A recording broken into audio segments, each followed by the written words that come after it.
Hadir. Erwin. Oke, kita masuk ke pembelajaran jinayat ya. Tujuan pembelajaran kita itu yang pertama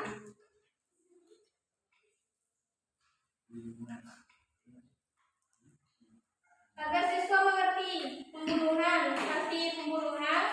Yang kedua, macam-macam pembunuhan. Yang ketiga, dasar hukum larangan membunuh. Yang keempat, hukuman bagi pelaku pembunuhan. Yang kelima, pembunuhan secara berkelompok. Yang keenam, hikmah larangan membunuh. Yang ketujuh, contoh-contoh persoalan yang menyebabkan jinayat atau membunuh.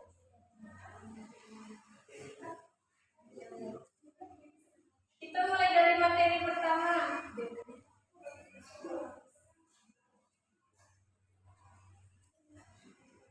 Pengertian pembunuhan.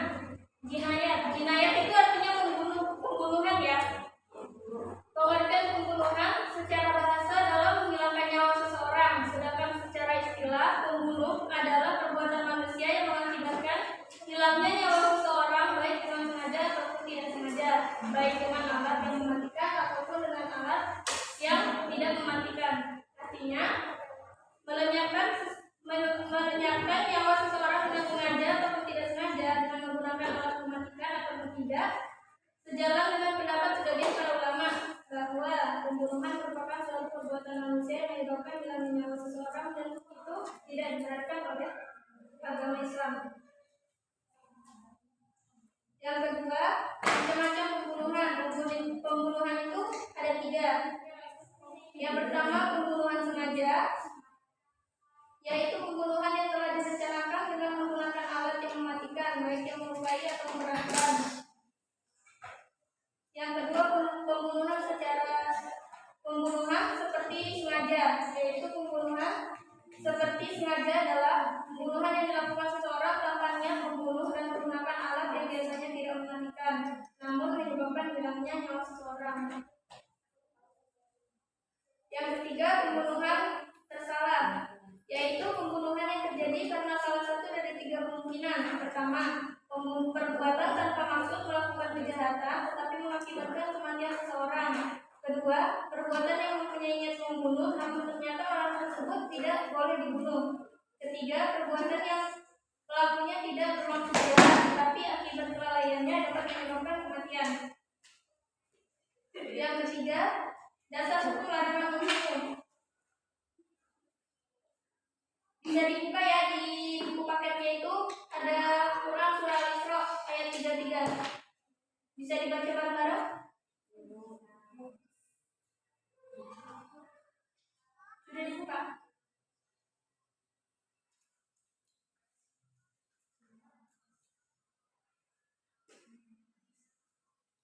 Sudah kan?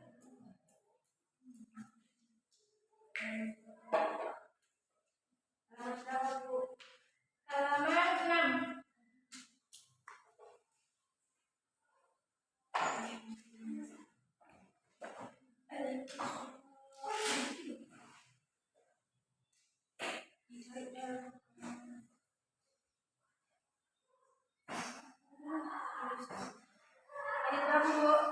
Ayat 33.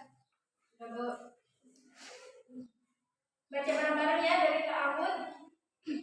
A'udzu billahi minasy syaithanir rajim.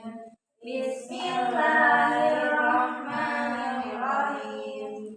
Wala taqtulun nafsal lati harramallahu illa bil haqq.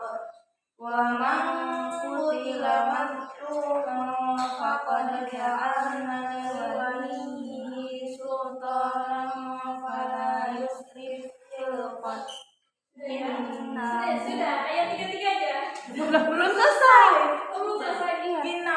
Innahu kana. Sini sudah foto soalnya di paket. Innahu kana mansura. Bisa dibacakan artinya dari?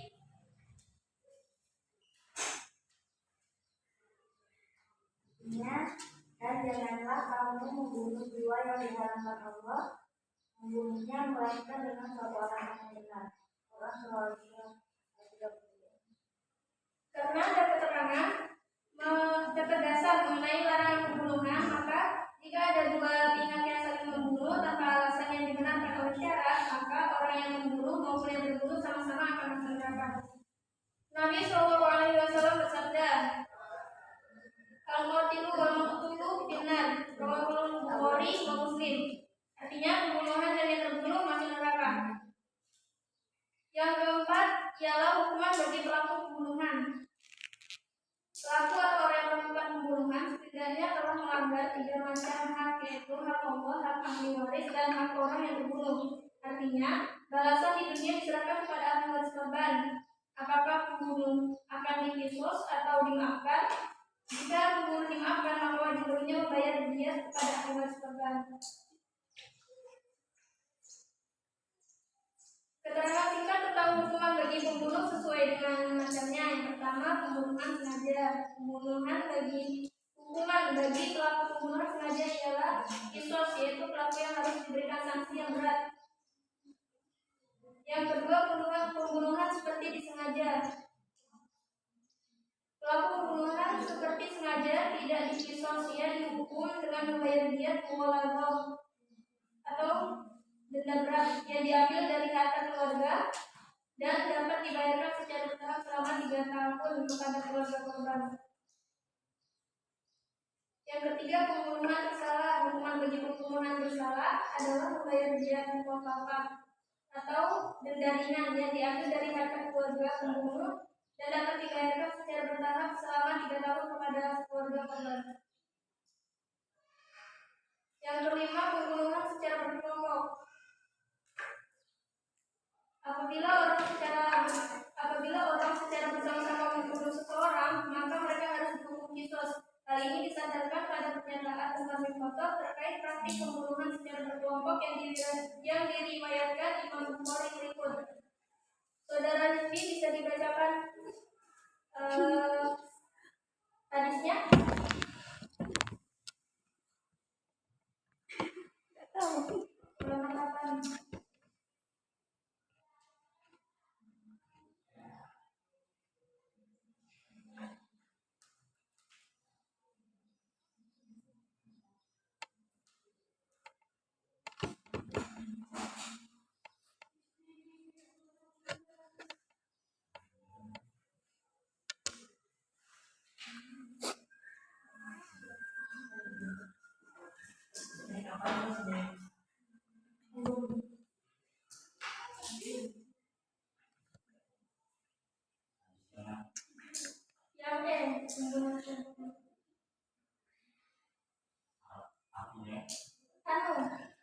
Hadisnya. Bismillahirrahmanirrahim.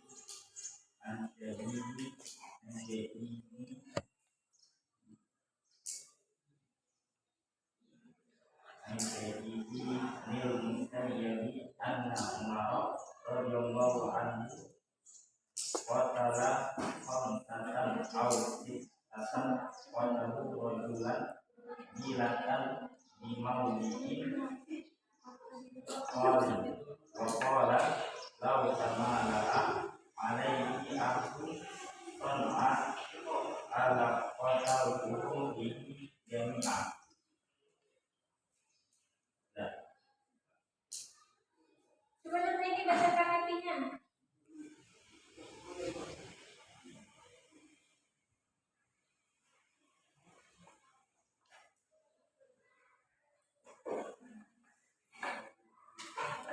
Dari Sa'id bin Musayyab bahwa Umar radhiyallahu anhu telah membunuh 5 atau 6 orang yang telah membunuh seorang laki-laki Quraisy. Maka berhenti itu di tempat tinggi. Kemudian dia berkata, seandainya semua penduduk Sa'ad secara bersama-sama membunuhnya, niscaya akan aku bunuh semua. Riwayat Al-Bukhari.